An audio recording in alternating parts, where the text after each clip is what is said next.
একটা ফ্রিজ দেখাচ্ছি, এটা হচ্ছে একটু বড় সাইজের 280 লিটার 600 নাম্বার গ্যাস। এটা লাল কালারের মধ্যে খুবই সুন্দর, একদম খুব সুন্দর, নতুন একদম নতুন, একদিনের জন্য ইউজ করে নাই। উপরে নরমাল এবং নিচে হচ্ছে ডিপ, উপরে নরমাল এবং নিচে ডিপ। ডিপের মধ্যেও 4টা ডয়ার আছে, দেখেন ডয়ারগুলো বেশ বড় বড়। ওটা থেকে এক সাইজ কেউ চাইলে ডয়ার ছাড়াও ইউজ করতে পারবে। আচ্ছা, কেউ যদি চান যে ডয়ার ছাড়া ইউজ করবে, ডয়ার ছাড়াও ইউজ করতে পারবে, একদম নতুন কন্ডিশন ভাইয়া। ওকে, ঠিক আছে।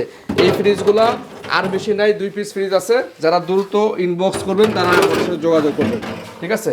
তো এইটার আমরা চাচ্ছিলাম আস্কিং প্রাইস 35,000 টাকা, ভাইয়ের ব্লগের জন্য একদম কোন দাম আছে 32,000 টাকা। 32 আর দামাদামি হবে না, আর দামাদামি কোলে থাকে না। আমি ভাই সমান সমান করে দিই ভাই, সমান সমান না, সমান সমান 1000 টাকা বাড়াই দিবেন না, সমান সমান দিব ভাই, দেন দিয়ে দেন দিয়ে দেন। আচ্ছা ঠিক আছে, নাইমের জন্য এটা 30 করে দিলাম। ভিডিও দেখে আসলে 30, চ্যানেল সাবস্ক্রাইব করা থাকতে হবে, তাহলে 30,000 টাকা দাম। আচ্ছা ঠিক আছে। প্যানাসোনিক ব্র্যান্ডের ফ্রিজ দেখাচ্ছি, নন ফ্রস্টের, উপরে ডিপ, এটা মোটামুটি ফ্রেশ আছে, এটা ফ্রেশ আছে, ওয়াশ করা হয়নি, আশা করা যায় মোটামুটি ভালো হবে। এটাও প্যানাসোনিক ভাই, ব্র্যান্ডটা কিন্তু অনেক অনেক দামি একটা ব্র্যান্ড।